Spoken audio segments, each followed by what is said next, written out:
Every 100 years or so, a monster tsunami from the sun emerges, which could literally cause trillions of dollars in property damage. 2012, that's a presidential election year. We need to keep that in mind. But if I'm walking around out there, as to whose fault it is, or at least the history, who they'll blame.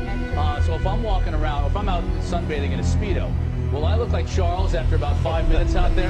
Color it. Obviously, I'm not going to look like Charles in a Speedo, but you know what I'm saying. I mean, is it going to really affect us like that?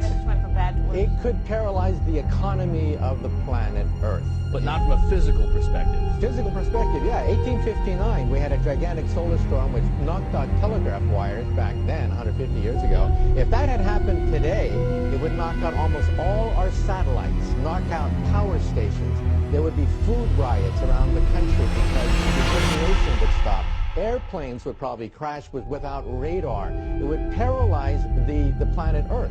$2 trillion in property damage. And again, this is a once-in-a-century, once-in-2-century storm. The last one was 1859. But we do have them, and we have to just warned that the coming solar storm could be so powerful that the internet across the world could face problems for weeks.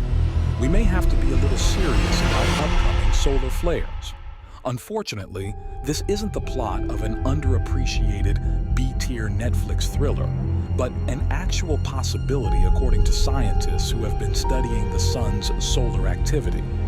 Researchers have discovered a new relationship between the sun's magnetic field and its sunspot cycle that can help predict when the peak in solar activity will occur. NASA previously predicted that the next solar maximum would begin in late 2025. Unfortunately, a new study reveals that this solar maximum is coming sooner than expected, most likely in early 2025.